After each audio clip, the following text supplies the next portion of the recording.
예, 오늘 본문은 우리가 지난 주일날 함께 나누었던 본문하고 동일합니다. 본문이 동일하다고 해서 설교 내용이 똑같지는 않습니다. 본문 내용이 많고 또 우리가 생각할 분량이 많아서 2회에 걸쳐서 지난 주일 첫 번째로 종말, 오늘 두 번째로 종말, 마지막에 있게 되는 그 종말에 대해서 살펴봅니다. 이 종말에 대해서 살펴본다고 해서 지금 현재의 삶, 현재 우리의 일상과 전혀 연관이 없다. 그게 아니고 종말의 삶을 살펴보므로 현재 우리가 이 땅에서 어떻게 무엇을 하면서 살아야 될까가 명확하게 밝혀집니다. 자, 지난 주일날 오늘 우리가 함께 묵상할 이 말씀을 통하여서 살펴본 것이 무엇이었는가 하면은 종말이 오기 전에 일어날 징조들에 대하여서 몇 가지 봤습니다. 그 첫 번째가 뭔가 하면은 적 그리스도가 나타난다는 것이었고, 두 번째는 전쟁과 난리가 있을 것이다. 그리고 또 하나는 자연재해가 일어날 것이다. 이런 것들이 종말이 일어나기 전 징조다라고 얘기를 했습니다. 자, 이제 오늘 우리가 한 번 더 종말에 대해서 살펴보면서 예수님께서 오늘 본문을 통해서 말씀해 주신 종말의 징조는 한 가지 더 있습니다. 그것이 무엇인가 하면은 환난과 박해입니다. 그래서 오늘 본문을 보면은 예수님께서 종말이 있기 전에 여러 종류의 환난과 박해가 있을 것이라고 말을 하는데, 오늘 본문을 보면 한 네 가지의 박해를 말하고 있습니다. 첫 번째가 무엇인가 하면은 회당과 옥에 넘겨주겠고, 첫 번째, 그러니까 회당과 옥에 갇히게 되겠다, 이런 말이죠. 두 번째는 임금들과 집권자들에게 끌려간다.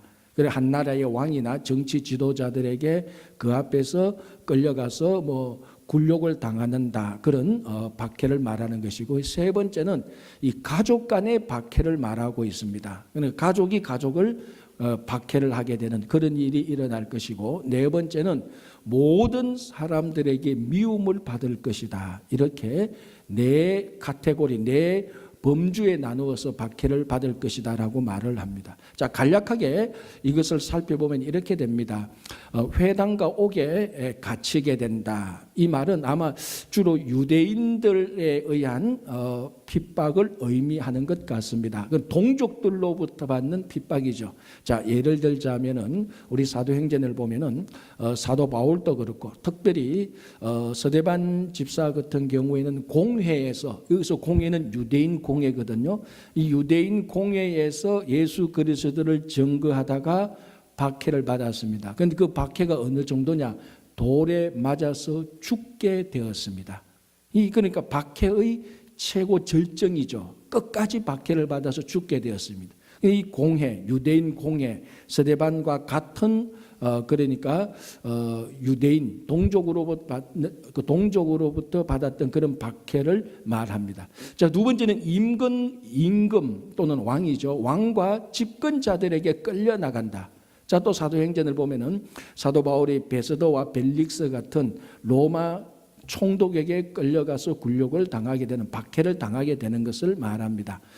또 한 가지는 우리 사도행전을 보면 최초의 순교자가 나타납니다. 12명의 제자 가운데 최초의 순교자는 야고보입니다. 그래서 헤롯 아그리빠 왕이 야고보를 칼로 죽이게 됩니다. 이렇게 보면은 이 왕과 집권자들은 주로 이방인들을 의미하는 것이지만 반드시 그렇지는 않습니다. 그러니까 최고 통치자, 유대인의 왕 또는 이방인의 집권자들, 이런 사람들을 통하여서 박해를 받습니다. 자, 또 하나 가족 간의 박해. 자, 이것은 그 당시에 초대교회 때에 가족 구성원들 가운데 한 사람이 예수를 믿게 됩니다. 그럼 이게 또 어떻게 불화가 되면은, 그리고 예를 들어서 그 당시에는 로마 황제를 숭배하는 그런 로마 황제의 칙령이 있었기 때문에 가족 간에 한 사람이 예수를 믿으면 그 가족이 피해를 보게 됩니다. 그래서 가족이 예수를 믿지 마라 권고하면 예수를 따르는 사람은 신앙을 고수하게 됩니다. 그렇다면 이 가족이 자기 가족 안에서 예수를 믿는 사람을 로마 정부에 밀고를 하게 됩니다. 그러면은 이 밀고를 받았던 로마 정부는 수사를 하게 되고 그 예수 믿는 자를 잡아서 또 감옥에 넣거나 합당한 대가를 치르게 하는 것입니다. 그러니까 가족이 가족을 핍박하는 것이죠. 그리고 또 하나는 모든 사람에게 미움을 받는다. 자, 그 당시 초대교회 예수 믿는 사람들은 제가 방금 말씀드린 것처럼 같은 동족들에게도 미움을 받고, 이방인들, 저는 로마 정부로부터 미움을 받고, 가족들에게도 미움을 받고, 이 예수 믿는 것 때문에 엄청난 미움을 받고 손해를 받고 피해를 보게 되는 것입니다. 자, 오늘 예수님께서 말씀하신 환난 전에, 종말 전에 일어날 이 환난과 박해를 이렇게 살펴보면요, 이것이 종말 전에 이제 일어나는데, 실제로 예루살렘이 멸망하기 전에, 그러니까 종말이 멸망하는 것은 역사적으로 예루살렘이 멸망하는 것에서 의미를 찾을 수가 있습니다. 그래서 실제로 AD 70년 예루살렘 성전이 멸망하기 전에 이런 일들이 예수 믿는 사람들에게 그대로 일어났던 것을 방금 간략하게 살펴봤습니다. 자, 이렇게 볼 때, 그리고 오늘 누가복음을 저희들이 보고 있는데 사도행전을 보거나 다른 이제 로마서로부터 요한계시록까지 보면요, 이런 박해들과 아울러서 초대교회 교인들은 이 박해에 대해서 어떻게 생각을 했는가 하면요, 박해는, 그러니까 예수 믿는 것 때문에 환난과 핍박을 당하는 것은 지극히 당연하다고 생각했습니다.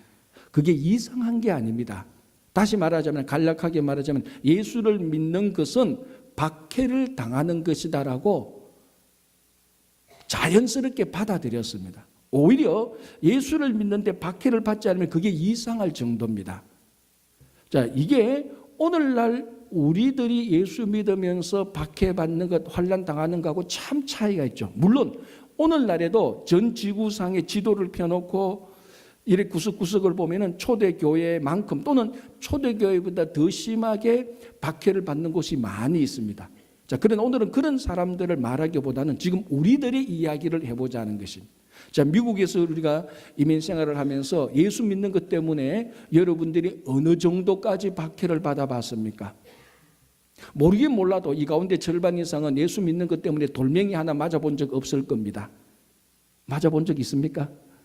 없죠. 거의 없을 겁니다.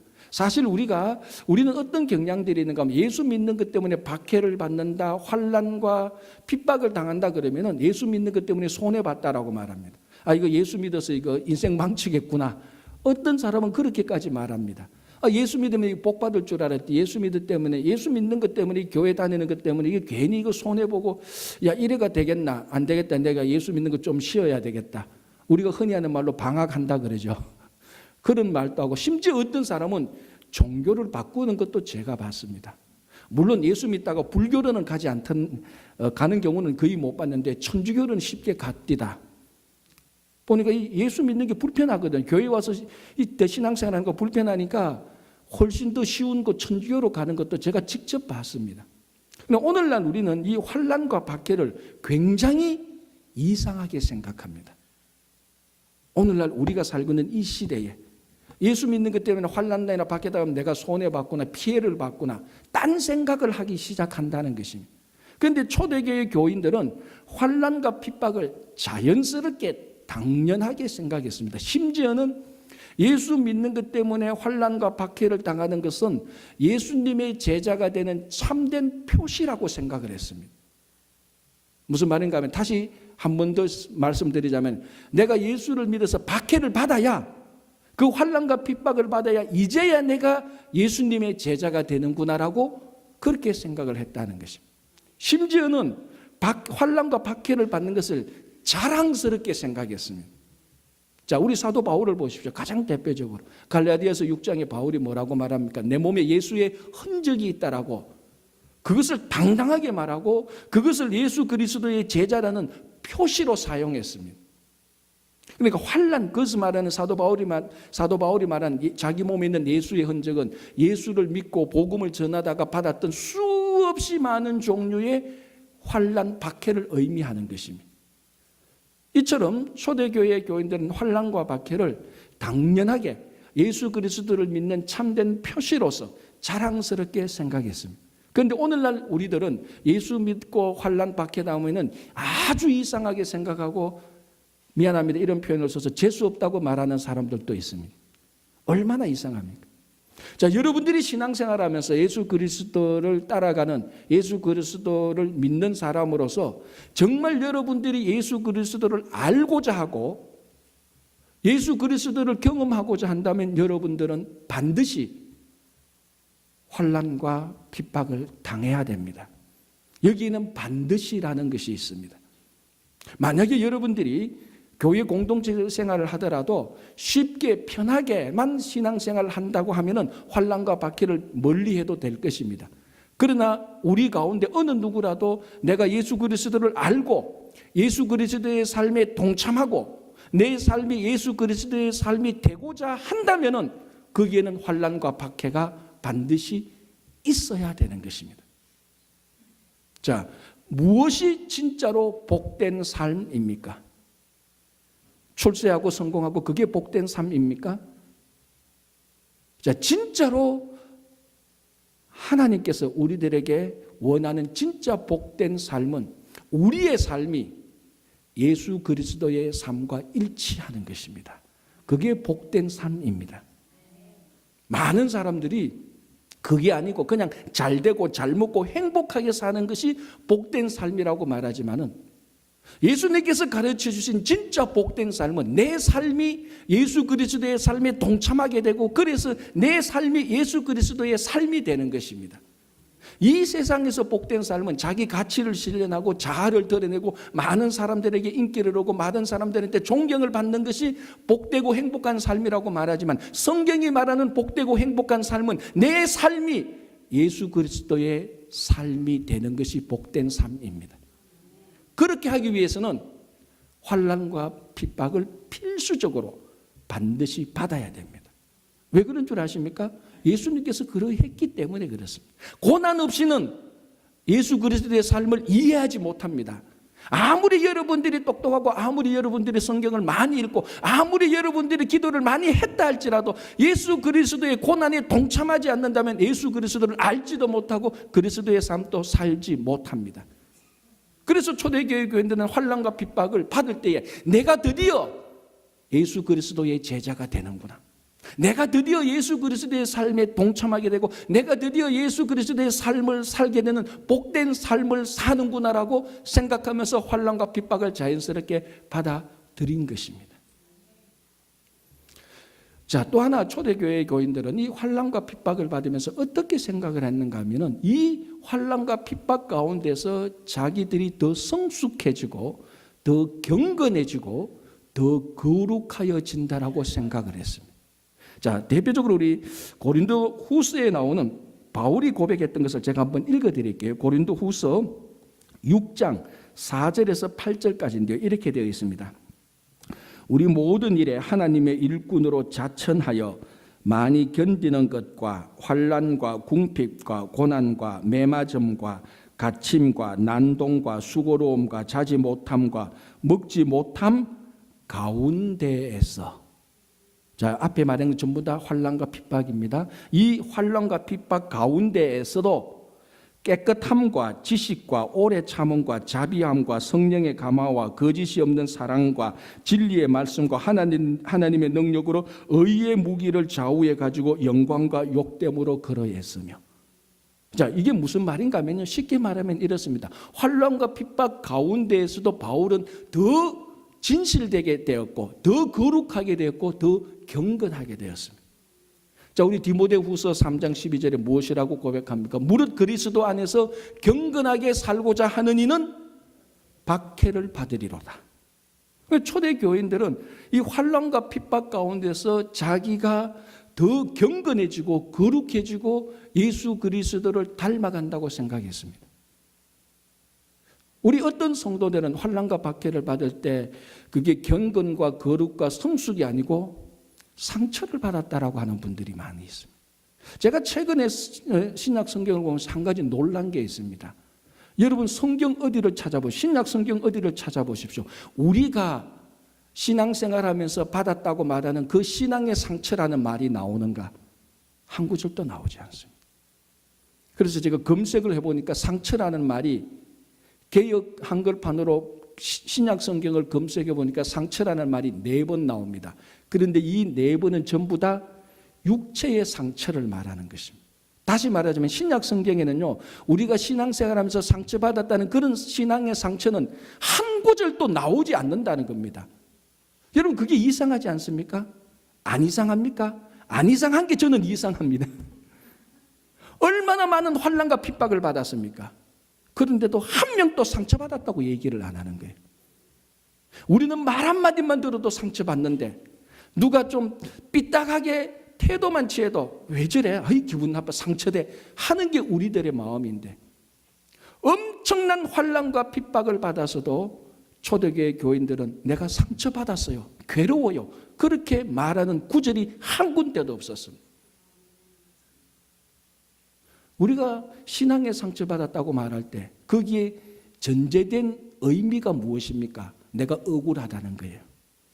억울하지 않으면 상처가 되지 않습니다. 억울하니까 상처가 되는 거예요. 초대교회 교인들은 환난과 핍박을 받으면서 억울하게 생각하지 않았습니다. 그게 당연하다고 생각했고 그리스도인의 표시라고 생각했고 그걸 자랑스러워했고 그 안에서 오히려 더 경건해지고 거룩해지고 성숙해진다고 생각을 했습니다. 자, 이런 사람들한테 아무리 환난과 핍박을 줬는데 그게 상처가 되겠습니까?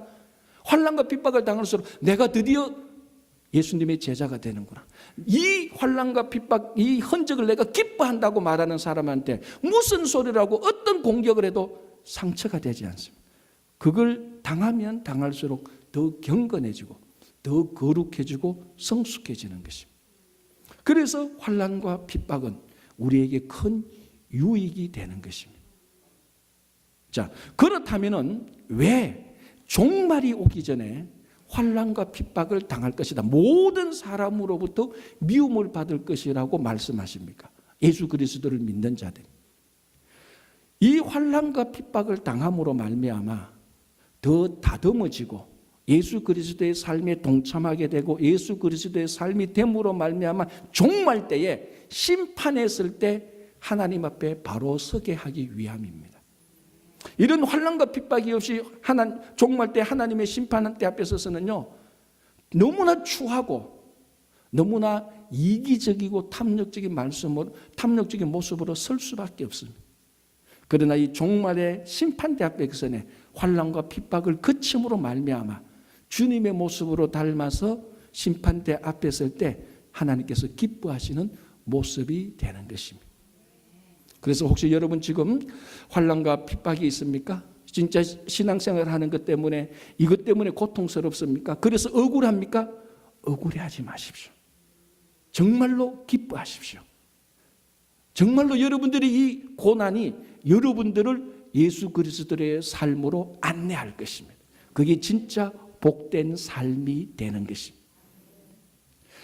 자, 오늘 이 종말에 대해서 말하면서 항상 종말에 대해서 말할 때는 이야기해야 되는 것이 있습니다. 즉 예수님의 재림이죠.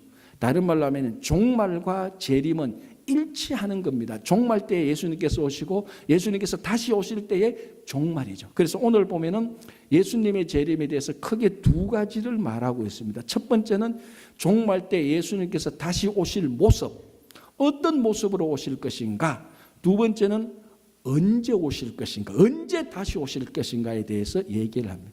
이 두 가지 주제는 항상 지난 2000년 동안 종말 또는 재림에 대하여서 가장 중요한 주제로 나왔던 것입니다. 예수님께서 오실 때 어떻게 오실 것인가, 언제 오실 것인가. 자, 오늘 본문을 보면 예수님께서 오실 때 어떻게 오신다고요? 인자가 구름을 타고 능력과 영광 가운데서 오신다라고 말을 합니다.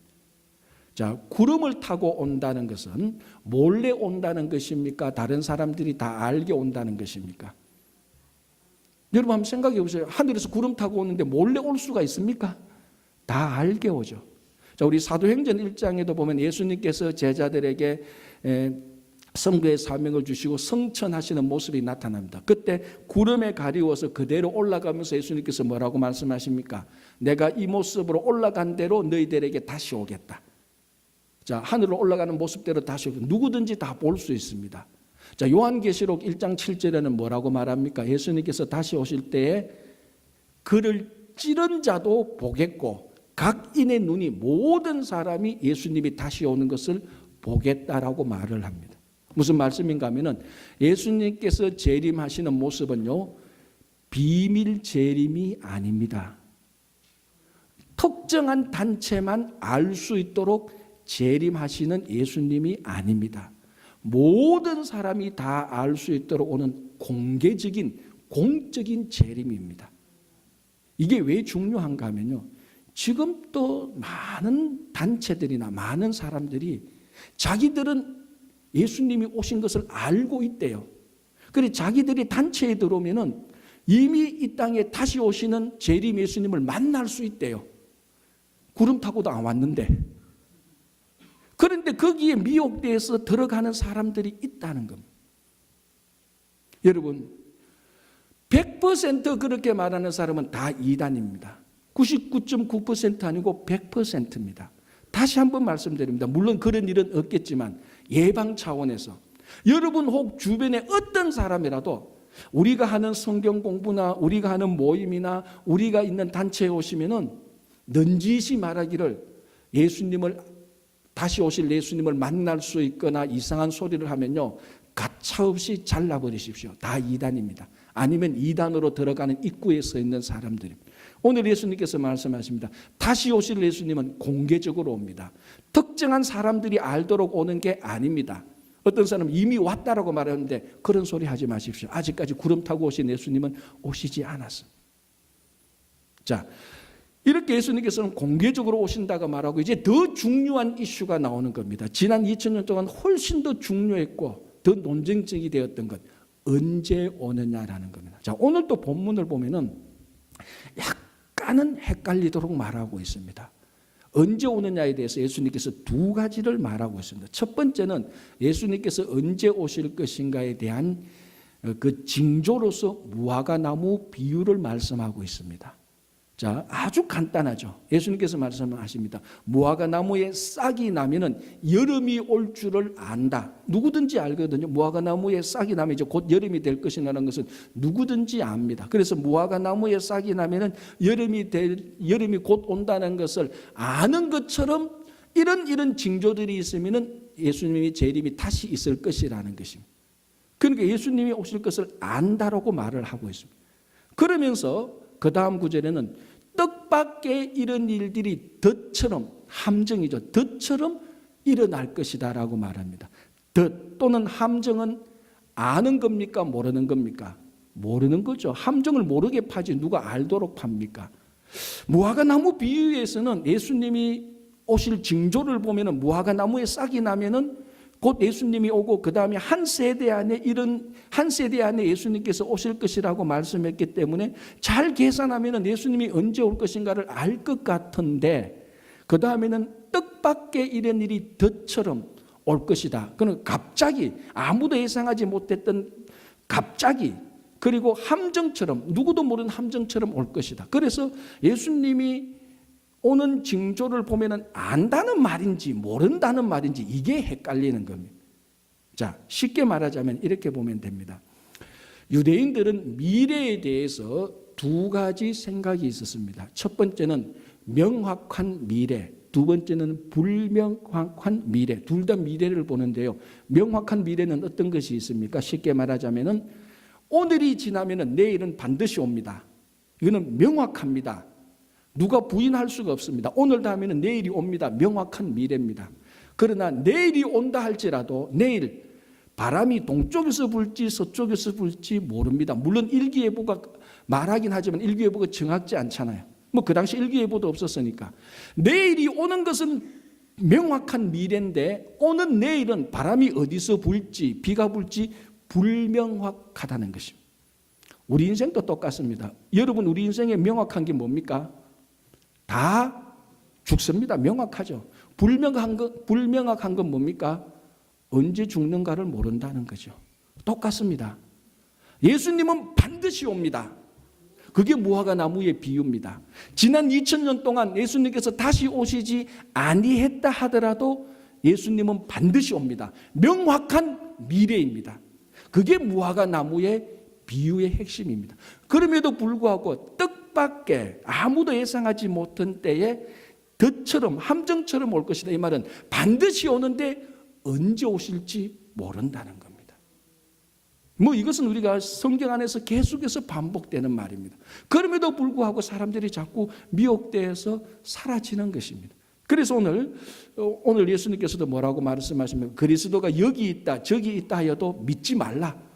예수님은 공개적으로 오고 그리고 아직 예수님이 언제 오실지도 모르는데 이때에 여기 있다 하여도 가지 말고 저때에 저기 있다 하여도 미혹되지 말라라고 예수님께서 말씀하신 것입니다. 자, 이 말씀을 가지고 최근까지만 해도 많은 사람들이 혼돈하고 있고 미혹하게 됐습니다. 자, 가장 예를 들자면 한국에 지금 신천지 이단 못지않게 하나님의 교회라는 이단도 있습니다. 그 교주가 안상홍이라는 사람인데요. 이 사람이 이 무화과 나무 비유의 예를 들으면서 이렇게 예언을 했습니다. 여기 무화과 나무는 이스라엘을 말하는 것이다. 그리고 무화과 나무에 싹이 난 것은 이스라엘이 1948년에 독립한 것이다라고 말합니다. 이게 이단들이 비유 해석하는 방법이에요. 요거는 요거고 요거는 요거고 요거는 요거 해서 날짜 계산하는 거. 대체로 이단들이 비유를 다 요 따위로 해석을 해요. 얼마나 제가 화가 났는지 알죠? 요 따위로 해석을 한다고요. 요거는 요거 요거는 요거 요때는 요때고 전부 다 그렇게 해서 혹시 주변에 여러분들이 비유를 이렇게 해석하면요 저한테 전화하십시오. 제발. 이단들의 특징입니다. 그래서 이 사람이 여기서 무화과 나무는 이스라엘이고 싹이 난 것은 이스라엘이 1948년에 독립한 것이다라고 말합니다. 자, 그래서 오늘 본문에 보면 이런 일이 생기면은 한 세대 안에 예수님이 오신 것이 이루어진다라고 말합니다. 그래서 그 안상홍이라는 사람이 그걸 딱 보고 1948년에 이스라엘이 독립한 것, 무화과에 싹이 난 것이라고 딱 끼워 맞춰가지고 한 세대를 40년을 잡았습니다. 그럼 언제 예수님이 온다는 계산이 나옵니까? 계산이 안 됩니까? 1948 플러스 40, 1988년입니다. 그래서 1988년 온다고 했어요. 그런데 안 오셨어요. 뭐라고 말하는 줄 압니까? 아직 심판받을 사람이 너무 많아서 하나님의 은혜로 연기했다. 전부 다 이단들이 하는 말이에요. 전부 다 이단들이. 절대로 현혹되지 마시기 바랍니다. 허무맹랑한 해석이. 그게 오늘 그런 것을 방지하는 게 오늘 본문의 말씀입니다. 예수님은 공개적으로 오시고 언제 오실지 모르지만 반드시 오십니다. 그래서 언제 온다고 말하는 사람은 100% 다 이단으로 보면 되는 거예요. 요즘 최근에 메시아닉 주라는 사람들이 있습니다. 여러분 많이 들어봤지만 이 사람들은 어떤 사람인가 하면 유대인들인데 예수를 그리스도로 고백하는 사람들입니다. 참 귀하죠. 극소수의 사람들이 있는데 그런 사람들이 좀 생겨나기 시작합니다. 참 귀한 사람들이죠. 유대인들에게 엄청난 환난과 피해를 당하면서까지 예수님을 그리스도라고 고백하는 그 메시아닉 주들 참 귀한데 그중에 일부 몇 사람이 이렇게 얘기하는 것을 제가 언론을 통해서 봤습니다. 그 사람 가운데 일부 예수님께서 자기들이 언제 오는가를 안다는 겁니다. 날짜는 말 못하는데 나팔절 때 온다는 겁니다. 자, 유대인의 절기를 보면 나팔절인데 나팔절은 언제입니까? 유대인의 종교 달력에 의하면 신년, 그 신년 때 우리 율법서에 보면 나팔을 불도록 되어 있습니다. 그래서 예수님 그 메시아닉 주들이 성경을 보고 신약 성경을 보면서 예수님의 사역들이 주로 절기들 그 절기를 통해서 사역하신 것을 자기들 나름대로 유대인들이 발견을 했습니다. 그래서 예수님께서 다시 오실 날은 나팔절 때다. 연도는 모르겠지만 하여튼 나팔절 때 오실 것이다. 왜 그런가 하면은 고린도전서 15장 부활절하고 데살로니가 4장 예수님께서 다시 오실 때 무슨 소리가 들린다고요? 그렇죠. 나팔 소리가 들린다고 해서 나팔절에 온다고 말했습니다. 그래도 신천지와 안산홍보다는 좀 더 나아요. 그래도 좀 더. 그래도 여전히 허무맹랑한 해석입니다. 아니 뭐 나팔절에만 나팔 소리 납니까? 오늘도 나팔 불면 나팔 소리 나는 거죠 뭐. 아니 그렇잖아요. 그러니까 예수님께서 언제 오신다고 모른다고 했는데 늘 거기에 끼워 맞춤식으로 해석하는 사람들 100% 허무맹랑한 잘못된 해석을 하는 것입니다. 그래서 오늘 예수님께서 뜻밖의 덫처럼 온다. 그래서 뭘 하라고요? 항상 깨어 있으라는 것입니다. 깨어 있으라는 것입니다. 자, 오늘 이제 이 종말에 관한 말씀을 하시면서 예수님의 결론은 이것입니다. 그래서 깨어 있으라는 것이 오늘 이 지난주 종말, 오늘 종말 두 번에 걸친 이 종말에 대한 주제를 보면서 결국 핵심은 마지막에 오는 깨어 있으라는 것입니다. 자, 그래서 오늘 이 깨어있으라는 말을 보면은 앞부분에 어디에 걸리는가 하면요. 제가 본문을 한번 볼게요. 36절에 마지막 구절에 기도하며 깨어있으라고 말하고요. 그 앞에 34절에 깨어있으라고 말하는 첫 마디가 어떻게 시작되는가 하면요. 너희는 스스로 조심하라라고 말합니다. 이 스스로 조심하라는 말부터 마지막 문구 깨어있으라는 말에 걸립니다. 그래서 문법적으로 보자면은 스스로 조심하라는 것에서부터 깨어있어야 되는 겁니다. 이 스스로 조심한다는 것의 원뜻을 보면요. 자기 자신에게, 너 자신에게 주의를 하라는 겁니다. 우리말로 하면 의식하고 있으라는 겁니다. 쉽게 말하자면. 늘 예수님께서 반드시 오시는데 언제 오실지 모르니까 늘 기다리고 있어서 그 기다리고 있는 것을 의식하고 있으라는 것입니다. 무슨 일을 하든지 예수님께서 다시 오신다는 것을 의식하고 있으라는 것입니다. 자, 이걸 이렇게 설명하면 여러분 쉽게 이해될 것입니다. 자, 여러분들 운전을 하시면서 제일 좋은 운전자는 운전할 때 운전만 하면 되는 겁니다.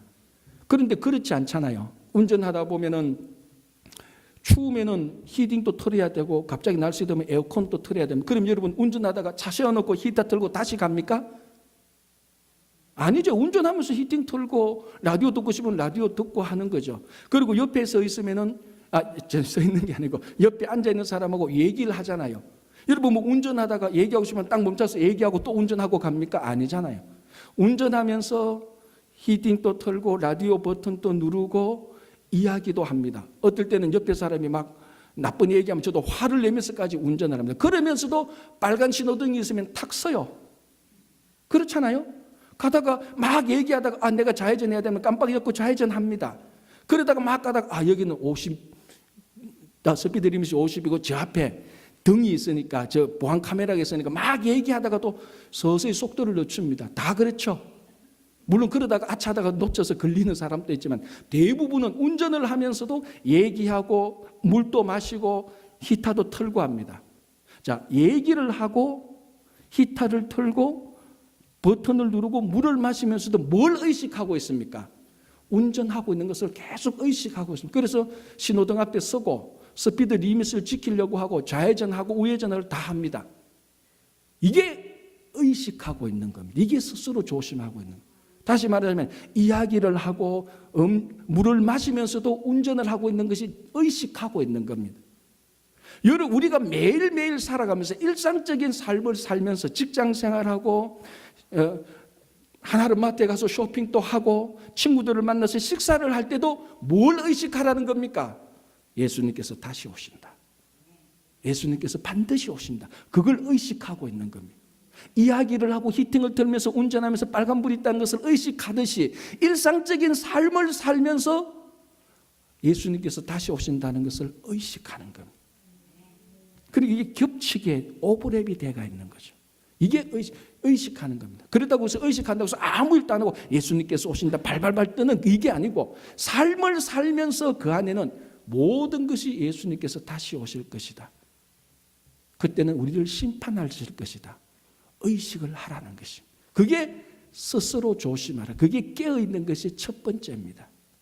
자, 오늘 또 그리고 마지막에 36절 제가 한번 읽어드릴게요. 이렇게 되었습니다.